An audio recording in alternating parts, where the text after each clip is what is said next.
Hey, what's up? MKBHD here, and welcome to your first look and hands-on of everything Apple just unveiled today at their 2025 September event. This is iPhone 17, 17 Pro, and 17 Air. Definitely get subscribed to be among the first to see the full reviews when they come out. But this is my first impressions, and I actually found it pretty simple to synthesize my thoughts on everything they announced today. Like, there is some good tech, there's some interesting new designs, and some questionable decisions, but the funny thing is, as I go to these events and as I think about all this stuff, what usually happens is I end up typically getting some text from friends asking what I think of the announcements, and my mental task is to summarize everything I'm thinking about into one or two easily digestible sentences or just words to understand what's new and what happened. I don't want to tell them too much information. And so that's what I'm going to give you about each of the things Apple announced today. I'm going to give you my super compressed version of what I saw. So let's just start with the iPhone 17, right? The base new iPhones. My ultra simple summary for the iPhone 17 would be, hey, it got ProMotion and a better selfie camera, and the rest is mostly the same. So the design is mostly unchanged other than the new colors, same screen sizes, same dimensions, same camera bump, same buttons and camera control, which they barely talked about. But there's a new A19 chip inside, which we expected. That should see some nice performance gains and efficiency bumps, roughly 20% faster CPU, which is nice. And battery life should be a few beats longer. And the display is brighter too, getting up to 3000 nits. But this is the first time we are seeing a Pro-branded feature on a non-Pro iPhone, because every new iPhone across the range now has ProMotion. And it's the same ProMotion too. It's the adaptive 1 to 120 hertz. Doesn't seem to be handicapped at all. It's funny, we always used to have that, oh, regular people don't care about 120 hertz argument, but now here it is on the new base iPhones. So, hey, sounds great to me. This makes the base iPhones much more usable, and so does the new base storage of 256 gigs. So those are welcome upgrades. But the other new thing was the selfie camera.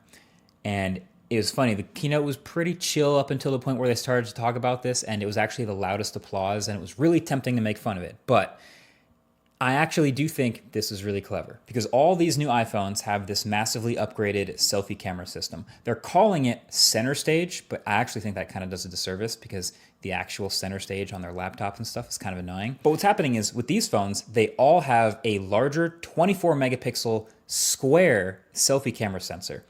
And so then when you go to take a selfie, the phone can take a regular vertical selfie, or can manually or even automatically take a horizontal selfie without you having to rotate the phone. And honestly, this might be genius. Like, the default for most people is obviously to take a vertical selfie now. It just fits on the phone. You're probably viewing it on the phone. But if you go to take a horizontal selfie to fit more people, suddenly the camera lens is off to the side and it's a little bit less natural looking.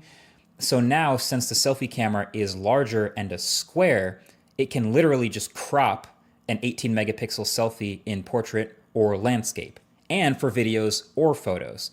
I think it's great. It's very useful. It might be the biggest upgrade to the iPhone 17. So then there's the iPhone 17 Pro.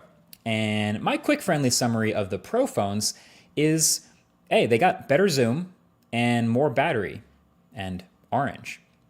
So the Pro iPhones actually look a little bit different. There's actually quite a bit going on here with this new design. First of all, there's only 3 colors: cosmic orange, deep blue, and silver.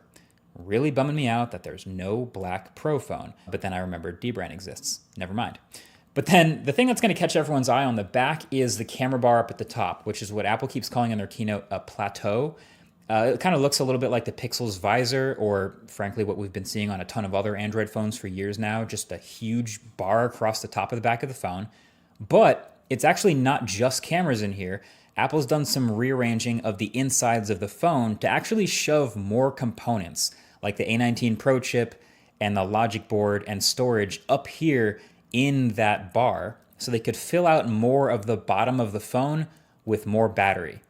And that approach is going to make even more sense in a little bit. But my first reaction to that is, oh yeah, great. That sounds like these Pro phones might actually come with a real substantial battery upgrade from last year, which is again very welcome. Now you might also notice some other little things like the millimeter wave antenna at the top of the phone and the ring around that plateau actually also being an antenna. But then the other new design element is that they actually switched back